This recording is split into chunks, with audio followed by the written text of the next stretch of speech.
nouveau jour, donc un nouveau numéro de votre émission Grand Jury. Bonjour à toutes et à tous et bienvenue au plateau de cette émission qui vous permet de vivre l'actualité à travers les commentaires, analyses et l'exposition des points de vue des confrères journalistes en studio autour donc d'un plateau. Ce matin, nous allons revenir sur les 5 ans de l'Alliance nationale pour le changement. Quelles sont les forces donc et les faiblesses, quelles ont été les réussites de ce parti? Qu'est-ce que ce parti doit apporter de nouveau pour permettre à la politique togolaise de régénérer, si on peut le dire ainsi? Et avant, nous allons parler également de cette situation que nous avons appris ce matin avec beaucoup d'indignation. Il s'agit de cette question de menace de mort proférée par M. Sébastien Tevi et son collègue Zona Diala à l'endroit de notre confrère de Radio Victoire Joachim Agbetim.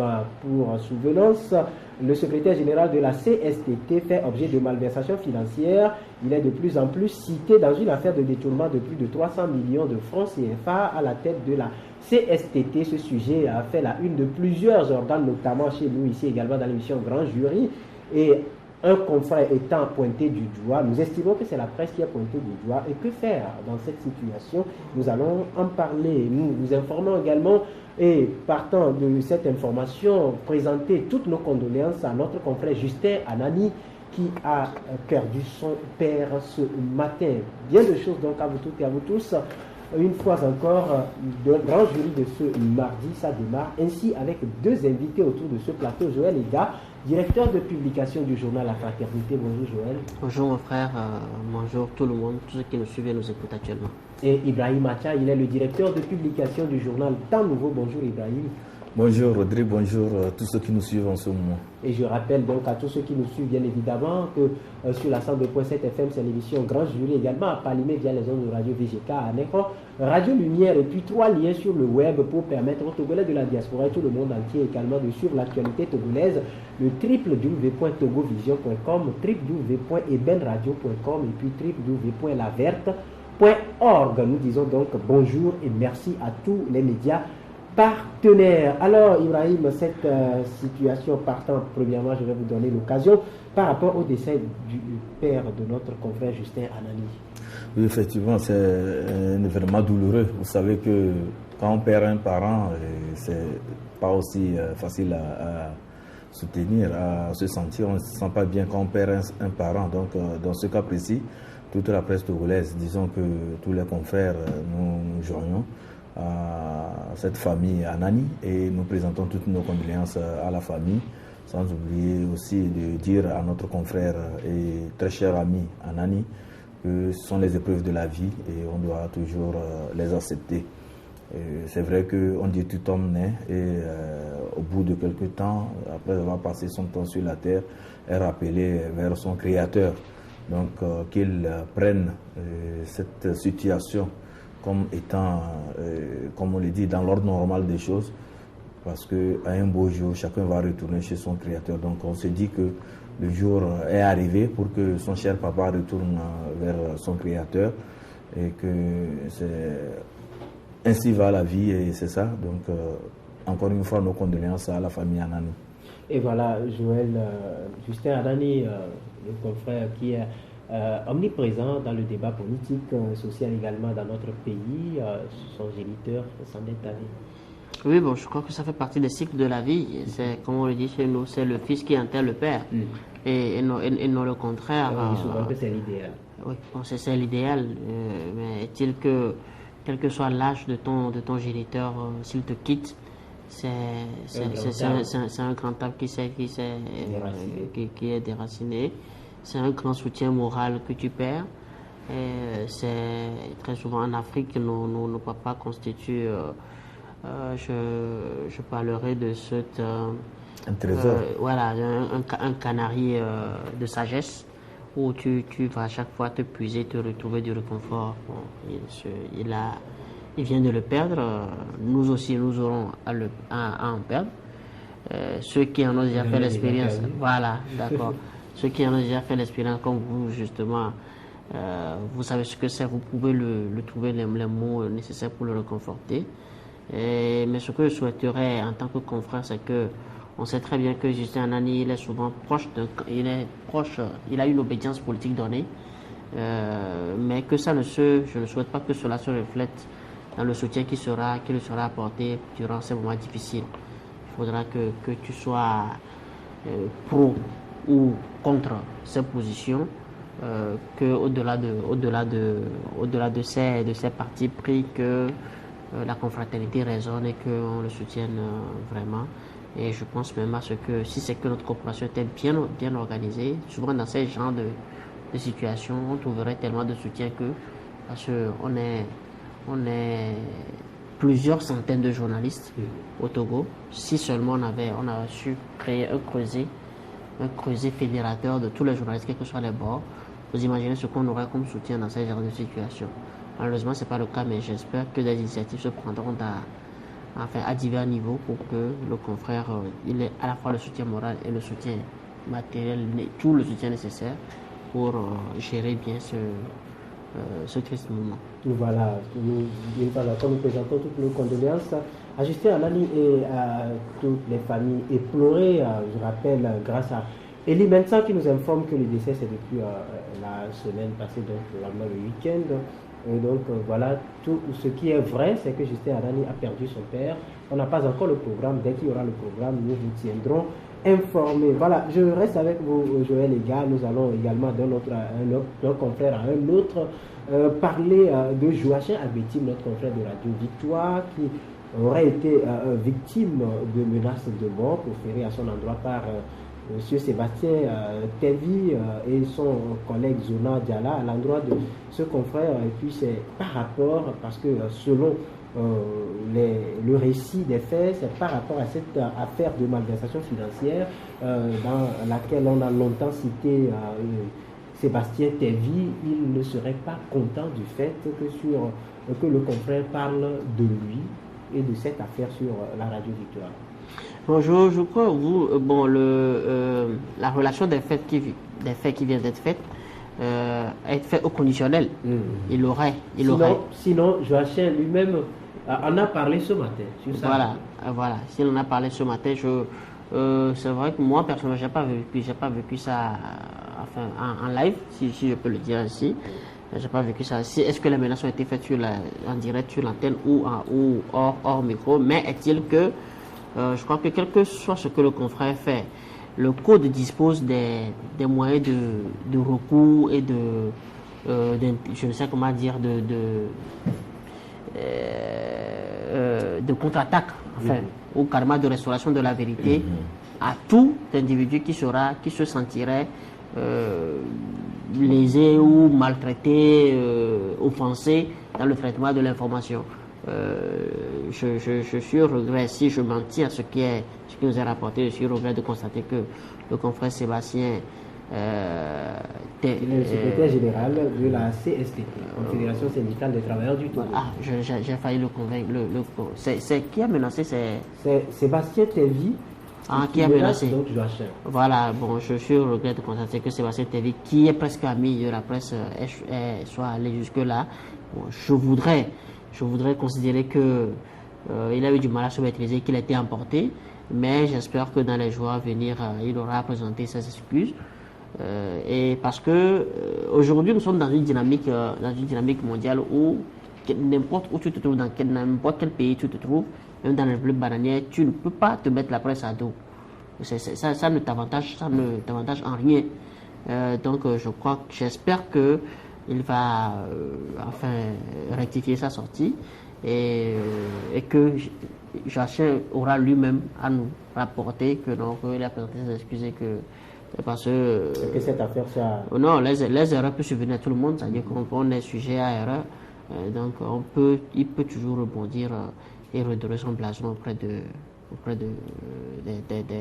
des journalistes. Voilà. Oui, Ibrahim, la situation ici, c'est qu'on constate finalement que les journalistes sont devenus la bête à abattre facilement par tout le monde, parce que nous faisons notre exercice. Si une affaire rapportée, parce qu'à plusieurs reprises, Sébastien Tevi lui-même a eu à tenir des conférences de presse pour se prononcer sur cette affaire, le temps adverse en a fait autant. Si la presse en parle et que ça doit susciter des menaces allant jusqu'à ce que Joachim appelle menaces de mort, c'est un peu inquiétant.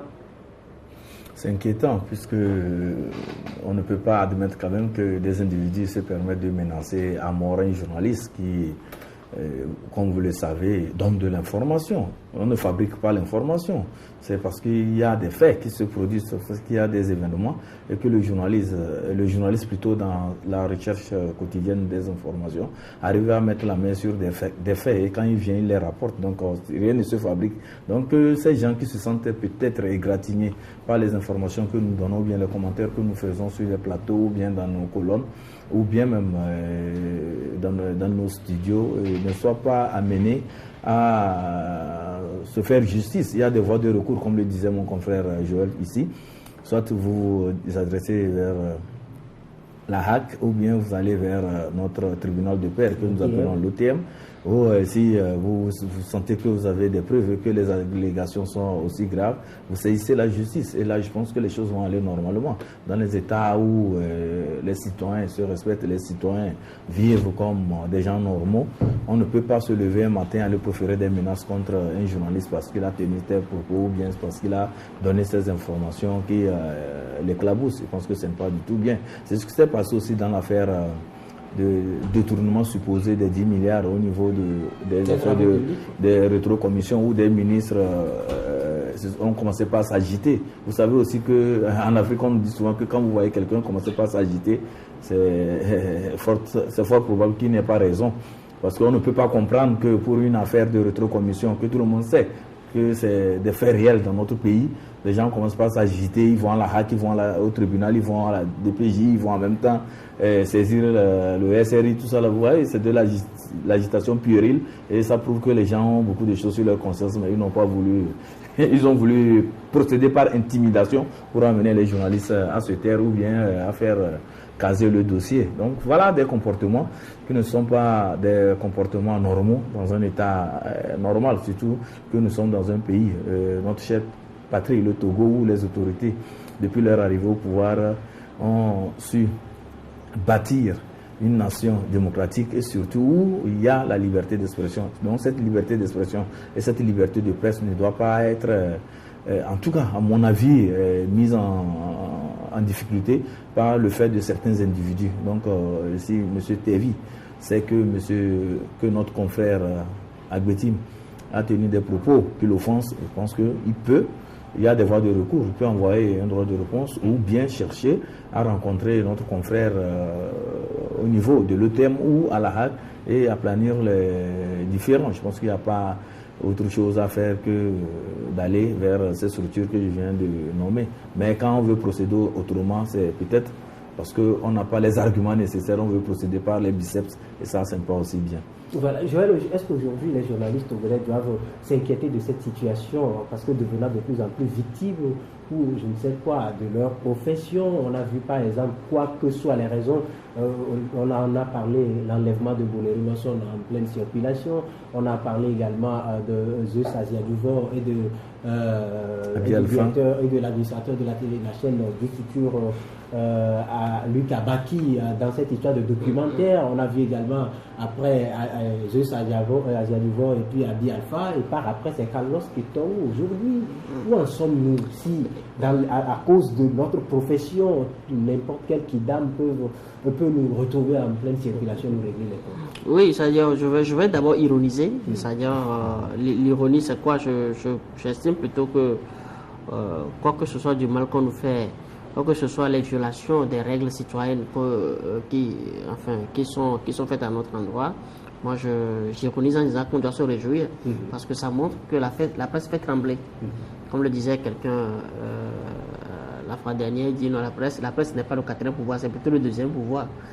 Et ça montre que la presse fait trembler. Si des journalistes publics, si des ministres qui n'arrivent plus à dormir et tout nécessaire d'enjamber carrément la HAC, d'enjamber toutes les dispositions légales qui sont là pour aller devant la DCPJ, ça veut dire que la presse fait trembler.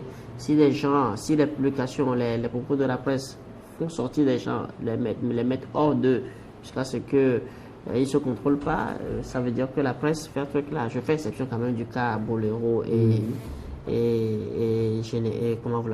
le colonel Yak, puisque là c'est une affaire de toi à moi, ça n'a rien à voir avec l'exercice de la profession, puisque c'était même pas des publications, en fait c'était des trucs sur blog. Donc moi je dis ces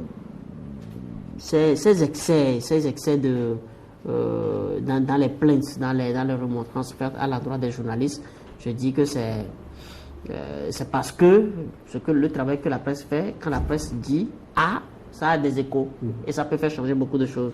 Mais bon, maintenant l'autre côté, ce que mon regret, c'est que je me rends compte que la culture citoyenne n'est pas encore là. Parce que la culture citoyenne, c'est quoi? C'est connaître les procédures qui s'imposent dans toutes les situations.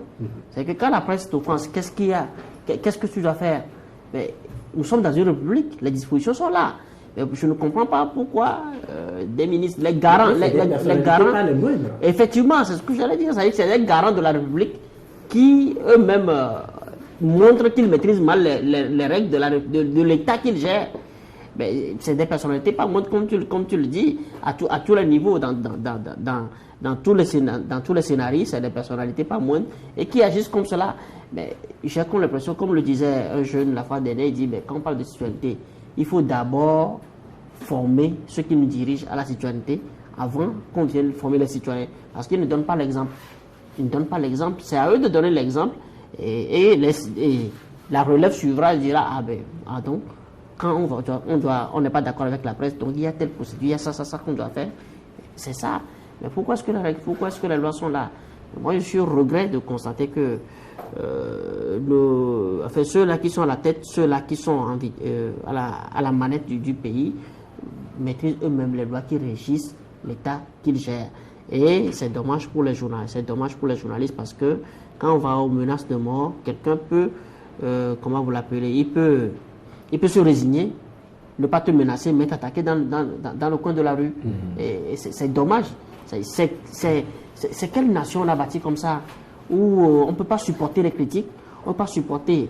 C'est-à-dire que je sais que des journalistes et les confrères des fois abusent dans le traitement des informations. Il y a des informations qui sont vraiment traitées des fois, quand tu l'entends, tu es offusqué en tant que journaliste. Tu sais qu'il n'a fait preuve d'aucune objectivité, mais il a fait du sensationnel. Mais je dis, tout cela, ça qu'il y a des dispositions. Le mérite de la partie offensée, c'est de mettre à nu ce que l'autre a dit et de le décrédibiliser. Et je crois qu'il n'aura même pas l'occasion de répéter encore la même chose. Voilà. Maintenant, Ibrahim, face à cette situation, qu'est-ce qui mérite d'être fait? Parce que nous sommes tous concernés, étant journalistes. Aujourd'hui, ça veut dire que les gens qui n'ont pas peut-être la carrure de résister à ce genre de trucs vont peut-être, je ne sais pas, faire pour plaire ou peut-être persister et subir les conséquences. Non, on l'a vu avec l'avènement Charlie Hebdo. Oui, mais il va falloir maintenant que les organisations de la presse jouent véritablement leur rôle. Parce que nous avons l'impression que c'est à chaque journaliste son organisation professionnelle, ce qui est vraiment très dommage si vraiment nous voulons bâtir la liberté de presse et surtout nous voulons que les journalistes togolais puissent quand même à un moment donné soient des références sur la scène internationale.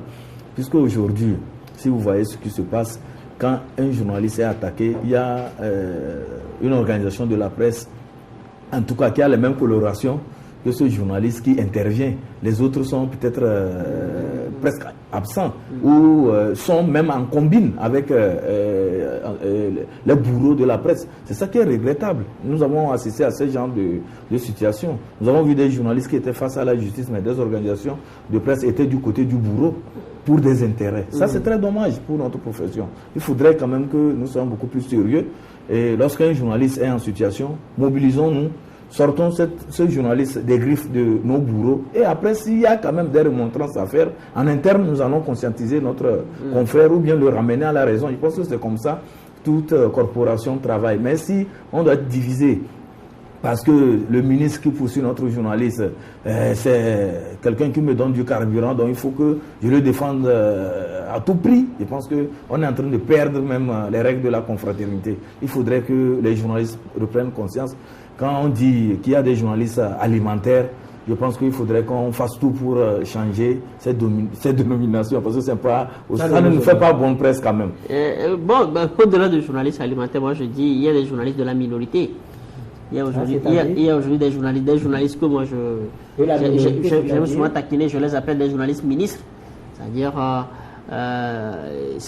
nous faisons le même métier, mais tu te demandes pourquoi ils scintillent tous les jours que tu fais, pendant que toi, il faut que tu tournes, comment vous l'appelez, tu fasses le tour du monde pour pouvoir arrondir ton quotidien. Mais je dis, aujourd'hui, c'est vrai, les gens, ils arrivent à vivre aisément, les gens piétinent les lois, ils piétinent les principes, ils piétinent les valeurs. Mais je dis, nous sommes tous tributaires de ce que nous aurons fait de notre pays. Nous sommes tous tributaires, c'est-à-dire que si nous créons une nation du bordel, une nation de la complaisance, une nation une nation clientéliste, mais moi je le dis, je suis convaincu que le passif, nous allons le partager ensemble, et plus encore ceux qui ont instauré cette culture-là. Ceux qui ont instauré cette culture, ça, il faut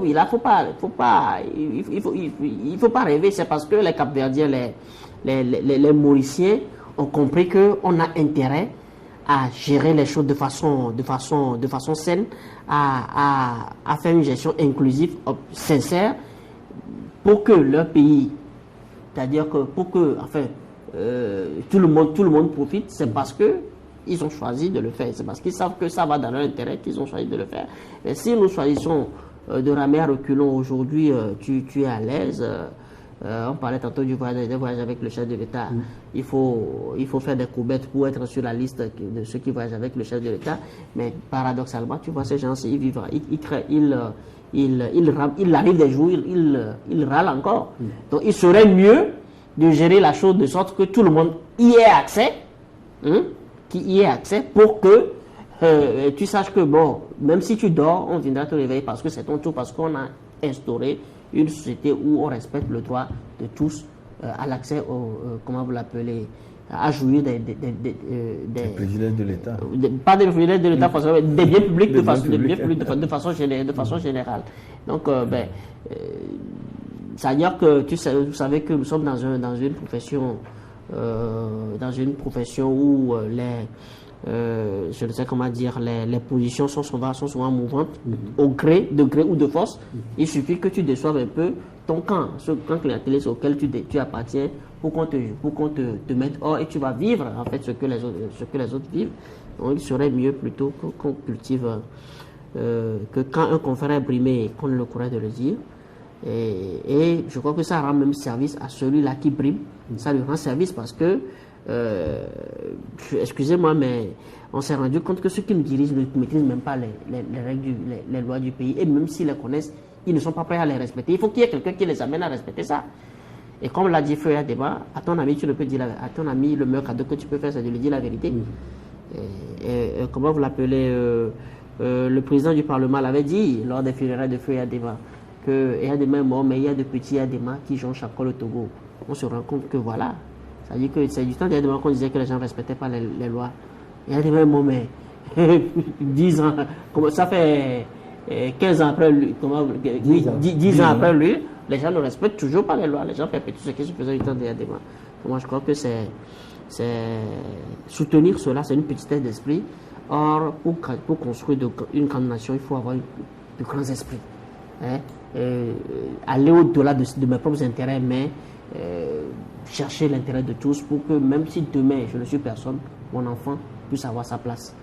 Très bien, je crois que c'est suffisamment compris à ce qu'on peut peut-être classer dans la famille des prédateurs de la presse, que nous sommes une famille unique, une famille solide, quelles que soient les raisons. Il y a des dispositions qui régissent quand même le fonctionnement de notre métier, il y a des dispositions juridiques, et il va falloir en faire usage et non avoir recours au biceps, parce que ça c'est dangereux. Voilà, nous revenons au sujet donc à la table ce matin. C'est bien sûr les 5 ans de l'Alliance nationale pour le changement, et aujourd'hui le bilan a été établi par le parti même dans toute une panoplie d'activités durant toute une semaine. Mais autour de ce plateau, Ibrahim, 5 ans de l'ANC, aujourd'hui qu'est-ce qu'on retire? Bon, et ce qu'il faut retenir, je pense que c'est le constat général. L'ANC s'est imposé et a fini par être le parti, en tout cas le plus représentatif du courant opposition dans notre pays. Puisqu'aujourd'hui, quoi qu'on dise, l'ANC a une base militante bien structurée. L'ANC a participé à 2 élections, pas des moindres, et s'en est sorti avec des scores que je jugerais honorables, surtout pour une jeune formation qui s'essaie en politique.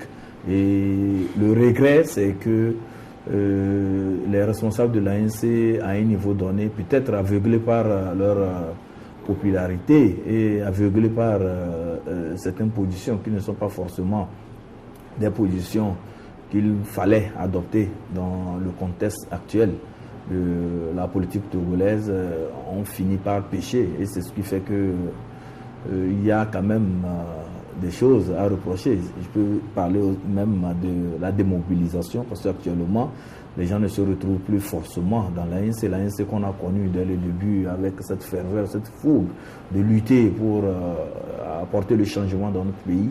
Je ne vois plus des gens encore très motivés. Et ce qu'il faut dire, c'est qu'ils reviennent maintenant aux responsables de l'ANC de revoir peut-être leur stratégie. Ils en ont fait cas la dernière fois.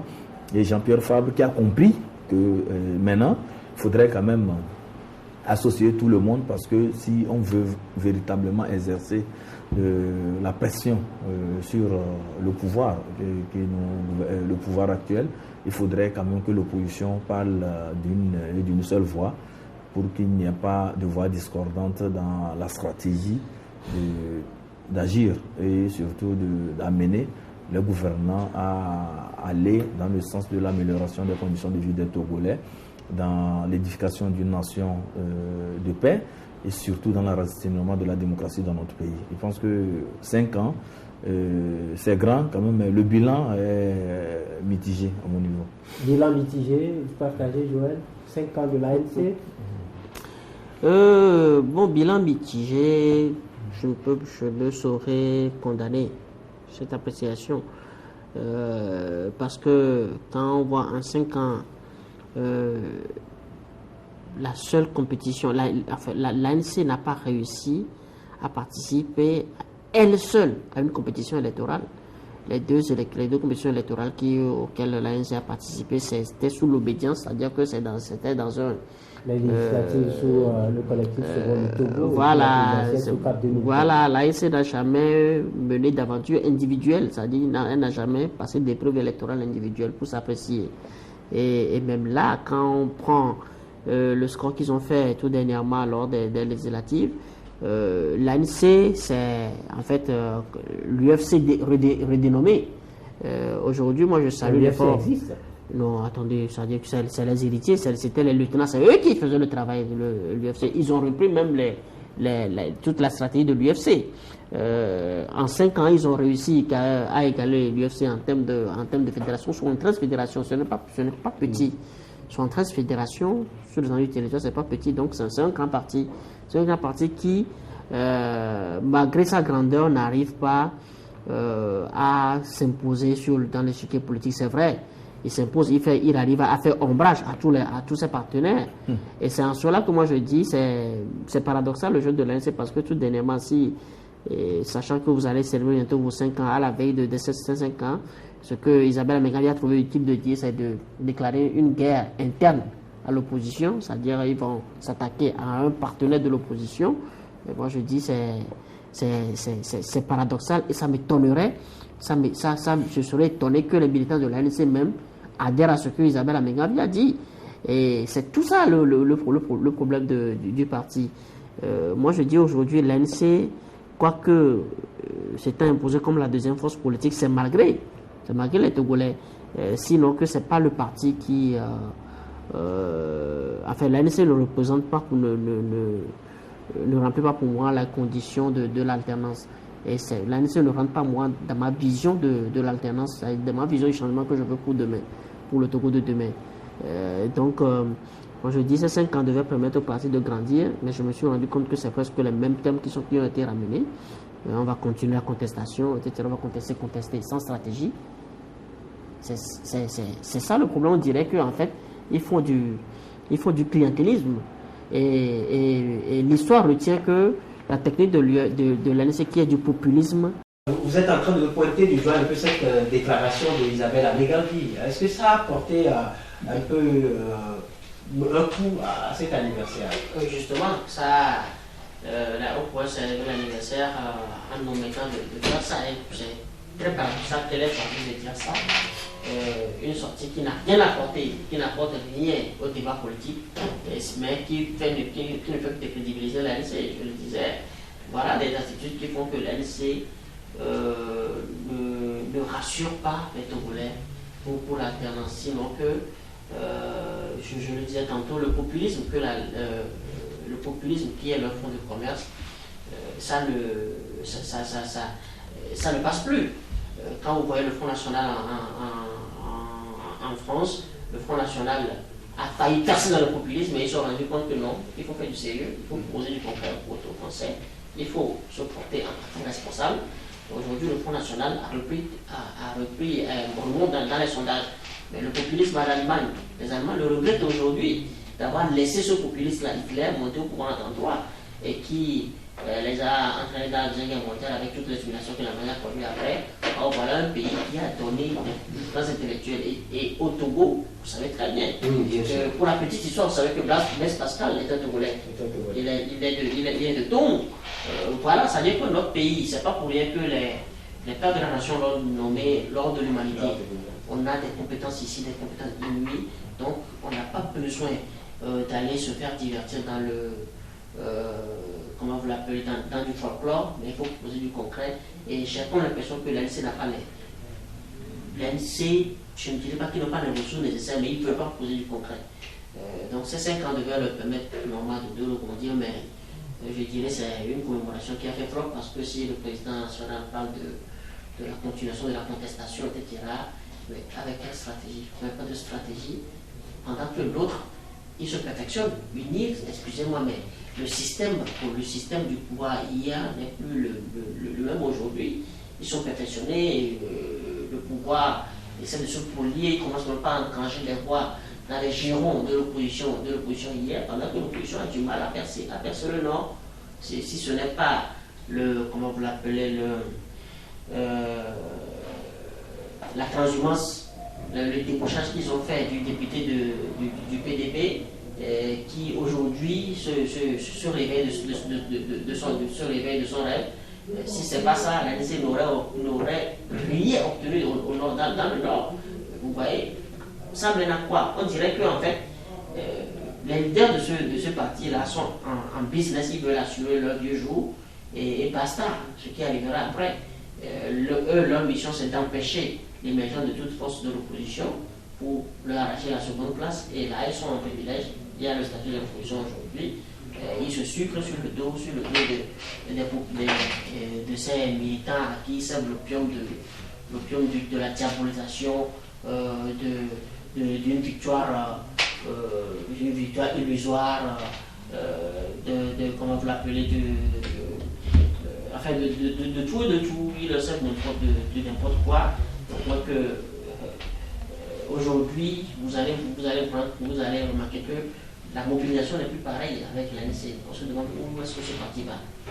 C'est la grande question. Mais aujourd'hui, Ibrahim, si on prend l'ANC en tant que formation politique, est-ce qu'on va dire que les 5 années ont été juste un parcours, vous avez dit que ça a été un bilan mitigé, mais quand on prend ça comme parti politique, vous savez que ça vient de loin avec toutes ces difficultés au niveau de l'UFC. Finalement, ça a conduit à la création de l'ANC. Aujourd'hui, l'ANC en tant que formation politique, parcours de 5 ans.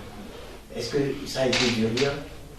Non, mais en tout cas, ce qu'il faut faire remarquer, c'est que le noyau dur de l'ANC est resté inflexible et il y a quand même des gens qui sont restés autour de Jean-Pierre Fall, qui ont formé un bloc dur qui ne s'est pas disloqué au fil du temps, parce que les gens s'attendaient quand même à un moment donné qu'il y ait des défections autour de Jean-Pierre Fall, mais ce qui n'a pas été le cas. Ça voudrait dire que l'idée originelle de l'ANC est restée, et la motivation, la détermination de ces lieutenants, ex-lieutenants de l'UFC, ils sont restés dans leur logique, ils sont restés dans leur logique, et c'est cette logique quand même de tout faire pour mettre en place un parti politique de l'opposition, un parti politique de l'opposition, mais de courant radical, et qui puisse aussi, en tout cas,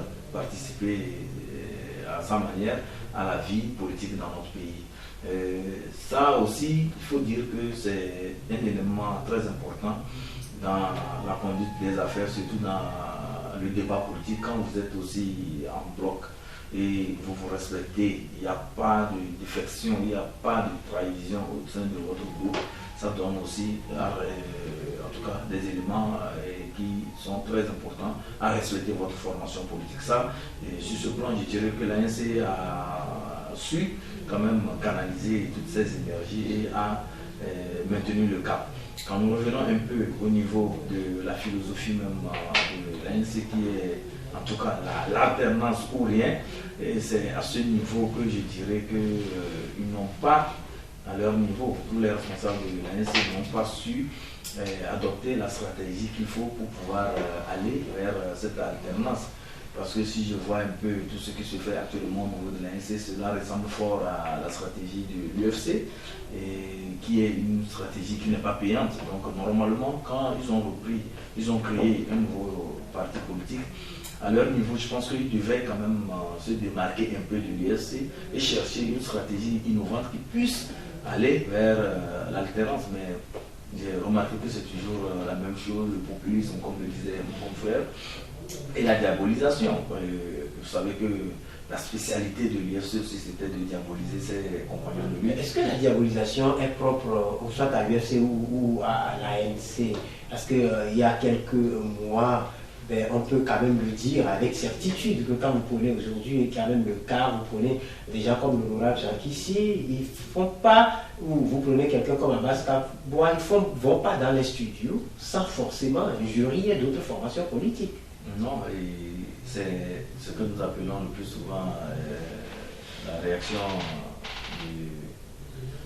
la réponse du berger à la bergère, ou bien c'est du tic au tac.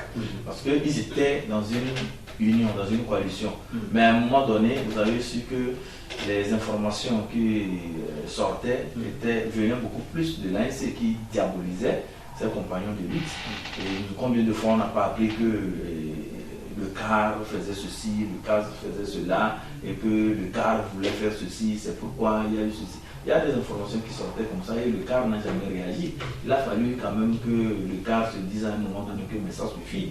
Quand nous diabolisons ces tests, ce n'est pas parce que nous ne savons pas aussi répliquer. C'est ça qui a entraîné la réplique du CAR à un moment donné. Vous savez, en politique, ce n'est pas des hommes de cœur, c'est des gens qui cherchent en tout cas à chaque occasion qui se présente à eux, à soit régler des comptes ou à damer l'opinion à son adversaire. C'est ça le combat aussi médiatique au niveau des partis politiques qui animent l'opposition. Je pense que le problème, tout ce que nous disons aujourd'hui, nous sommes des leaders d'opinion et l'analyse que nous faisons, c'est qu'il n'y a pas une opposition structurée, il n'y a pas une opposition beaucoup plus réfléchie. Excusez-moi, je ne dis pas qu'ils ne réfléchissent pas, mais qui a quand même une vision et qui veut porter cette opposition et qui veut mener la lutte dans un cadre républicain structuré et surtout avec des ambitions qui se donnent des moyens aussi de réussir. Quand vous avez une opposition qui va à une élection, une opposition qui dit que nous luttons pour l'alternance, nous luttons pour l'enracinement de la démocratie, et quand il y a élection, l'opposition parle en dispersé. Voilà, certains appellent au boycott, d'autres disent ils vont aller, d'autres disent non, si vous allez c'est parce que vous êtes de mèche avec le régime, et d'autres disent aussi que si vous parlez de boycott, c'est parce que c'est vous qui voulez fragiliser l'opposition, ou d'autres qui disent que si c'est tel individu qui doit aller, je préfère que vous votez l'adversaire, le régime. Voilà, ce n'est pas aussi de nature à donner beaucoup plus de crédit et surtout de respect à cette opposition. Il revient maintenant à Jean-Pierre Fabre, qui est le chef de file de l'opposition, de remobiliser la troupe, de voir comment ils vont enterrer leurs divergences et essayer de repenser la lutte. Je pense que c'est l'annonce qui a été faite, c'est ça qui a été intéressant dans ce qu'il a dit lors de leur sortie surtout à la plage du changement. Très bien. Il faut dire, et je pense que c'est très important parce que quand l'opposition ne se comporte pas bien, il revient aussi aux médias, nous qui sommes des observateurs, de le relever. Et vous savez aussi que quand nous sortons hors de notre pays, quand on nous dit que notre opposition est une opposition qui ne se porte pas bien, c'est pas, ça ne fait pas la fierté. Ça ne fait pas notre fierté. Et ça ne nous amène pas aussi à être très contents. Quand on insulte l'opposition, c'est qu'on nous a insultés. Nous sommes togolais, donc c'est l'intelligence togolaise qui est insultée. Donc c'est pourquoi nous leur demandons de se mettre dans une nouvelle dynamique, dans une dynamique d'une opposition. Si sous d'autres cieux, certains opposants ont réussi, ils ne sont pas des sous-hommes pour ne pas réussir. Voilà. Donc il leur revient de revoir leur méthode. Joël, est-ce que si on considère ça comme un défi dorénavant à relever, on ne parle pas de leader de l'opposition, mais une sorte d'opposition qui partage un même point de vue, qui partage un combat unique, est-ce que ce défi peut être relevé un jour? Tout dépend de la volonté. Parce qu'on a essayé des regroupements, ça n'a pas marché. Non, tout dépend de la volonté. Et la volonté, là, quels sont les éléments qui doivent alimenter cette volonté? Les éléments qui doivent alimenter cette volonté, c'est qu'il faut que les gens ne voient que, aient le courage de ne voir que le Togo et non leur propre personne. Il faut que les gens se disent, s'il faut un estime qui doit partir, ce n'est pas forcément un homme du Sud qui doit le remplacer. C'est-à-dire que c'est ça, ce sont Pascal parler d'ethnocentrisme. Oui, c'est l'ethnocentrisme. En fait, qu'est-ce qui a fait capoter la lutte démocratique jusqu'ici? C'est l'ethnocentrisme. C'est cette vilaine culture qu'on a cultivée, qu'on a entretenue depuis la base, depuis la naissance de la République, de trouver que non, il y a deux Togolais qui sont en dessous d'autres. Il y a d'autres Togolais qui sont plus intelligents que d'autres, qui sont plus civilisés, autres là. Et donc ils ne sont jamais, ils ne peuvent pas occuper certains postes, etc. C'est-à-dire que c'est ce tribalisme-là. Très souvent tu le dis, les confrères te disent, pourquoi j'aborde souvent ce sujet, mais il faut qu'on touche le cœur du mal. Il faut crever l'abcès. Il faut crever l'abcès. Que ça fasse mal ou pas, il faut le crever pour pouvoir le guérir. On ne va pas le laisser, on ne va pas laisser le pu ronger chaque fois la peau éternellement. Il faut que le défi de l'union de l'opposition s'asseye sur ça, que j'ai le courage de reconnaître si l'autre représente mieux l'alternance que moi, que j'ai le courage de le reconnaître. Parce qu'après tout, c'est le bien commun que nous cherchons. Quand le pays va bien, mes affaires marchent. Quand le pays va bien, mes enfants n'ont pas besoin de porter un nom pour être admis à un concours de recrutement. Mais quand le pays va bien, comment vous l'appelez, tout le monde a droit à obtenir les marchés publics. Mais quand le pays est normal, on n'a pas besoin de se soucier pour ça dire que les soucis que tu vas faire, c'est comment gérer le revenu que tu engranges. Mais c'est ça. Donc, il faut qu'on aille au-delà de notre petite personne. Il faut qu'on aille au-delà de notre besoin de survie quotidien. C'est ça aussi c'est ça. On a parlé tout à l'heure. On en a besoin quand même. On a parlé tout à l'heure de la presse. Mais la survie, c'est-à-dire qu'il faut créer le bien pour que ton survie soit garanti. C'est ce que je dis. C'est-à-dire que tu n'as pas besoin de sourire quand tu ne mets pas de bonne humeur. Que tu ne sois pas obligé de sourire juste pour avoir ton pain quotidien. Mais déjà quand tu es intelligent, déjà quand tu prends des initiatives, il faut que tu puisses suivre aisément. Mais quand tu le dis, très souvent les gens pensent que c'est du leurre, c'est de l'illusion, mais je dis, les Africains comme nous, je ne parle pas des Blancs, les Africains comme nous, je viens de parler du Cap Vert, je viens de parler de l'île Maurice, mais nous avons le Kenya là-bas, c'est-à-dire, vous voyez, l'Éthiopie aujourd'hui, l'Éthiopie qui n'a jamais été colonisée, l'Éthiopie a une croissance à 2 chiffres, qui fait rêver toutes les grandes puissances. Et tout le monde est à la cour de veut séduire les Éthiopiens, ils veulent s'installer au Kenya. Pourquoi ils le font et nous on ne peut pas le faire? Mais les gens viennent chez nous également. Vous avez vu l'OTR la dernière fois qui a parlé quand même de résultats satisfaisants après 9 mois d'exercice. Ça veut dire que. Non, justement, tu parles de l'OTR. Mais comment se fait-il que dans le collectif budgétaire qu'on vient de faire, on nous dit que non, que les recettes qu'on avait espérées de la part de la douane ne peuvent plus aujourd'hui rentrer du fait des, comment vous l'appelez, du fait de certains paramètres sur les journaux, etc. Celui qui a conçu le budget, il ne savait pas. La CEDEAO ne peut pas d'aujourd'hui. Les décisions de la CEDEAO ne viennent pas ex nihilo, ça y est, ça tombe sur la tête. Les décisions de l'UEMOA, ben, nous sommes dans une communauté. Mais tout est prévu, on vous avertit des mois à l'avance.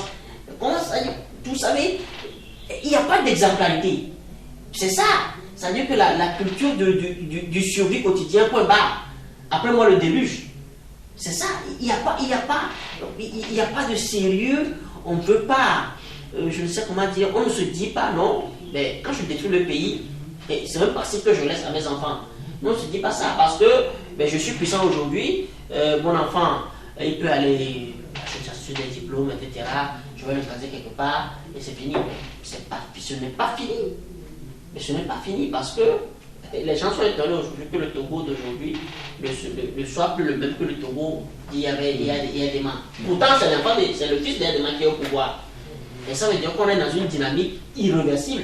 Les Français sont aujourd'hui obligés de revoir leur diplomatie, de revoir leur politique, comment vous l'appelez, leur politique capitaliste. Les Américains sont obligés de revoir parce que ce qu'ils ont semé des années leur revient en face.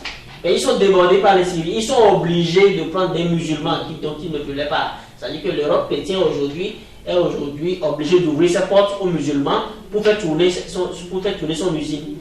Mais attendez, on ne saurait être éternellement plus malin que la vie.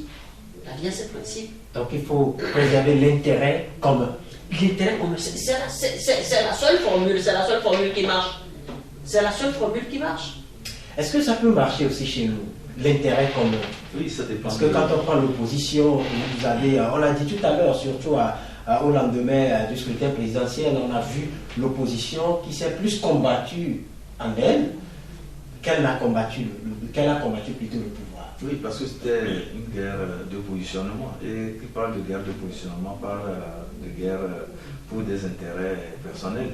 C'était le problème. Sinon, si c'était pour aller à une élection et pouvoir gagner ces élections et apporter en tout cas un air nouveau à la vie politique dans notre pays. Je pense que c'est cet idéal qui devait guider les gens et ils n'allaient même pas se taper entre les jambes ou bien se jeter, comme on le dit, des pots de banane. Ils allaient plutôt voir l'intérêt commun ou bien l'intérêt général et ensemble ficeler les stratégies qu'il faut pour venir à bout du régime qu'ils disent combattre. Qu'ils disent combattre. Vous comprenez ce que je veux dire par là. Donc c'est l'intérêt général. Et quand je reviens un peu sur l'action publique aussi, c'est l'intérêt général aussi qui doit guider. Quand vous voyez des ministres qui attendent toujours des commissions sur des marchés, dans l'attribution des marchés, c'est que c'est des gens qui ne travaillent pas pour la République. Quand vous voyez des ministres qui se livrent à un pillage systématique des lignes budgétaires consacrées à certains secteurs donnés, c'est qu'ils sont ministres, mais pas pour travailler pour la République, mais ils travaillent pour leurs propres intérêts. Vous comprenez aussi quand, entre-temps, on nous parlait des régies financières où on pouvait faire disparaître par enchantement les recettes de tout un mois sans que personne ne bronche, c'est que ces personnalités ne sont des gens peu recommandables dans la gestion des affaires de notre pays. Et si on doit avoir affaire à ces gens comme des gens qui sont au devant pour pouvoir prendre en main la destinée du pays, c'est que nous sommes en faillite.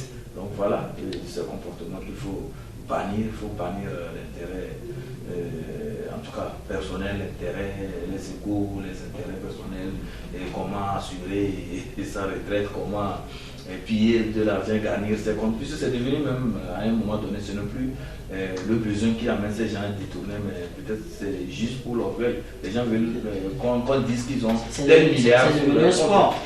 Tel milliard sur leur compte. Vous comprenez, quand on nous dit nous voulons aller vers l'émergence, et au même moment, nos hôpitaux souffrent. Le plateau technique est très défaillant. On n'a même pas le minimum qu'il faut. Les gens vont à l'hôpital certaines fois. Normalement, quand on va à l'hôpital, c'est pour aller se soigner. Mais quand on va à l'hôpital et on se dit qu'on va dans un mouroir vous comprenez que vraiment il y a beaucoup de choses à faire. C'est pourquoi nous ne cessons de le dire, le chef de l'État Faure Gnassingbé a de la vision pour son pays. Il a dans son programme de société décliné beaucoup de choses qui nous amènent à dire qu'il veut le bien, le bonheur de ce pays. Il lui revient maintenant de choisir les bonnes personnes qu'il faut pour conduire sa politique. Parce que nous avons l'impression, et je le dis, c'est la position de temps nouveau de notre organe, qu'il y a des collaborateurs qui ne servent pas le chef de l'État.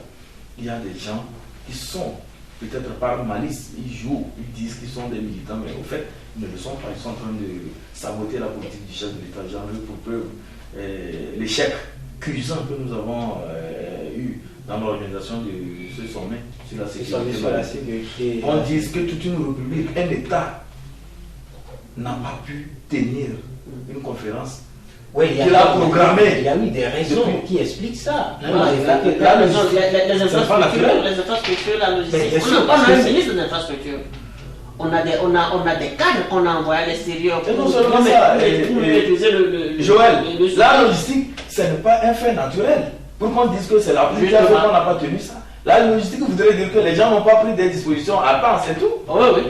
Parce qu'on pouvait. Les gens n'ont pas été réalistes. Les gens n'ont pas été réalistes. Ce n'est pas une catastrophe naturelle qui a fait qu'on a reporté ça. Si on nous disait qu'il y a eu plus, que ça n'a plus tenu, mais il y a un vent violent qui est venu ravager les côtes togolaises et que c'est pourquoi on reporte, ça se comprendrait. Mais on parle de la logistique. C'est-à-dire que les gens vont prendre des décisions, construire des choses, mettre des choses à disposition, ils n'ont pas pu le faire. C'est ça la différence. Donc le chef de l'État doit prendre, en tout cas moi, à mon niveau, moi je me dis que le chef de l'État doit tirer les conclusions qui s'imposent et surtout écarter tout ce bon monde-là qui a versé dans l'affairisme que de travailler pour soigner l'image du pays. Très bien, on vous a assez compris et c'est vrai, tout le temps on a parlé de l'opposition, on a parlé puisque tu fais partie de l'anniversaire de l'ANC, mais est-ce qu'on a aujourd'hui l'impression que c'est l'opposition qui est faible ou peut-être qu'il y a un pouvoir trop fort pour l'opposition togolaise? C'est l'opposition qui est inconséquente. Inconséquente. Elle est inconséquente, elle n'a pas de vision, elle n'est pas structurée, elle n'est pas appliquée. Comme le disait un acteur politique à la fois de la société civile dernièrement, tant qu'on va perpétuer la culture du mépris, la culture de la médiocrité, on n'ira pas loin. Mais ça veut dire que, en fait, je dis l'opposition inconséquente, ça inclut également le manque de volonté. Ils n'ont pas la volonté de changer. Et c'est ça, je me rends compte qu'on a battu une république où on a battu une république sur du clientélisme de la peu près. Mais quand tu vois le Togolais même s'exprimer, le Togolais quand il veut dire quelque chose, est-ce que tu peux quand même, est-ce que tu peux peut-être, le Togolais n'est pas sûr de lui. Et il faut qu'on construise de nouveaux hommes, il faut construire de nouveaux citoyens, des gens engagés. C'est vrai que nous sommes un peu de réfugiés. Le Togolais ne suit pas des réfugiés venus de gauche à droite. Mais attendez, on fait combien d'années ensemble là? On fait combien d'années à porter le même drapeau, à porter le nom d'une nation? Il faut qu'on construise une nation en fin de compte. Il faut qu'on le fasse. On n'a pas encore une nation. On n'a pas encore une nation, mon frère. Mais sur la date de l'indépendance, sur le monument, on a bel et bien écrit. Non, mais ça veut dire, non, ça c'est une nation, de fait. Tu penses que, comment vous l'appelez, tu penses qu'on a réussi vraiment à construire une nation quand tu prends tous ceux qui ont façonné le destin du Togo, ceux qui ont suivi, ceux qui sont succédés à la tête du Togo jusqu'ici, et Sylvain Solikio, c'est à lui surtout ce passif, parce que tu viens d'hériter d'une nouvelle nation. La moindre des choses, c'est de construire vraiment une nation. Ça veut dire que dans le sens. Est-ce qu'il a eu le temps? Non, attendez. Attends, il a passé son temps à s'adosser à son projet Événement, qui était l'instrument principal de division. Son fameux projet Événement, d'abord, il n'était même pas accepté par Nkrumah à côté, et à l'intérieur, il était contesté, et quand tu le contestes, qu'est-ce qu'il fait? Il te met en prison. Attendez, vous connaissez l'histoire. Il n'a pas réussi à construire une nation. Il faut qu'on ait le courage de le dire, de l'assumer. Il n'a pas construit une nation. Il a failli construire une nation. Ses successeurs n'ont pas réussi. Oui, ses successeurs n'ont pas réussi parce que, également, eux aussi n'ont pas été. Je ne sais si c'est imprimé dans le dessin de groupe. Bon, je crois qu'il y a eu un mot destin, mais ses successeurs, ayant venu arriver au pouvoir, il a préféré plutôt. Bon, on ne va pas lui reprocher ça 100% parce que quand tu te sens seul, face aux gens qui ont prouvé à ton ethnie qu'ils ne sont pas capables de diriger. Mais tu te pulvérises d'abord avec tes frères. Mais il a fait à l'excès, au point que même après sa mort, quoique son fils veut aujourd'hui changer la tendance. Parce que moi je dis, quand vous voyez les gestes, les faits de Faure Gnassingbé, tout ce qu'il a mis en place comme institution de l'État aujourd'hui, enfin, les institutions chargées d'exécuter les activités, et vous prenez la RLP, l'MPO, il a toujours mis des hommes du Sud. Il y a quand même une volonté de réparer ce tort-là que son papa a fait, bon, qu'il a fait directement ou indirectement, parce qu'il y a plein qui ont fait des choses au nom de Yadema et qui disent que c'est Yadema qui a fait. Parce que lui-même, il était borné par la conservation du pouvoir, il n'était plus ce père de famille là qu'il a voulu être dans les années, dans les 10 premières années qu'il a fait au pouvoir. Et donc, malgré que Faure Gnassingbé essaie de changer, de rectifier cela, et bien, son papa a fait plus d'une génération, 38 ans. Mais donc, comme on l'a dit, Yadema était mort, mais il est resté de petit Yadema. Donc il y a des proches de résistance à cet esprit rénovateur que le fils s'est vêtu à imprimer. Et donc voilà, c'est ça aujourd'hui le Togo, au point qu'on a une nation où, pour obtenir le minimum, il faut faire la poubelle, il faut mentir, il faut sourire même quand tu n'es pas d'accord. Il faut fermer les yeux sur la vérité, c'est-à-dire c'est comme ça. Mais on va où? C'est la grande question. C'est la grande question. Nous sommes appelés par le temps rapidement. On va conclure en une petite minute. Ibrahim, aujourd'hui, la situation telle qu'on l'a décrite, telle que ce plateau est décrit, ensemble, partis politiques de l'opposition et le pouvoir en place, que faire, selon vous, en un mot, pour que le Togo soit devenu tel que Joël l'a dit tout à l'heure, une nation à part entière? Parce que c'est la culture citoyenne que chacun dans son coin, lorsqu'il est en train d'agir, lorsqu'il est en train de poser des actes, qu'il voit la nation togolaise, qui se dit que je travaille pour le Togo et que j'ai cet impératif de travailler bien pour le Togo. Il revient aussi à l'opposition de savoir ce qu'elle veut, ce qu'elle cherche, et surtout que l'opposition ne se comporte pas comme une entité qui doit saboter les actions de l'État. Parce que quand on sabote aussi les actions de l'État, c'est que c'est le pays, quand on tire vers le bas, il faudrait que ces mentalités-là changent et que le pouvoir aussi en place donne des signaux qui donnent l'impression, ou bien qui amènent, qui rassurent le Togolais, que le Togolais se sente dirigé par des gens qui veulent son bonheur. Oui, Joël. Non, moi je voudrais juste que nous fassions de nos divergences des richesses. C'est ça en fait, pour construire une nation, c'est ça. Or, on a passé les demi-siècles dépassés à monter les Togolais comme des Togolais et on ne réussira jamais à construire une nation digne comme telle. Il faut construire une nation sur des bases, sur des valeurs, sur la responsabilité et l'honneur. Donc, je pense que enfin, moi, pour ma petite connaissance, il n'y a pas de formule magique, il n'y a pas de formule meilleure que ça jusqu'ici. Il n'y a pas de formule meilleure que ça jusqu'ici. Très bien, merci. Donc, ce sera tout pour ce numéro de votre émission.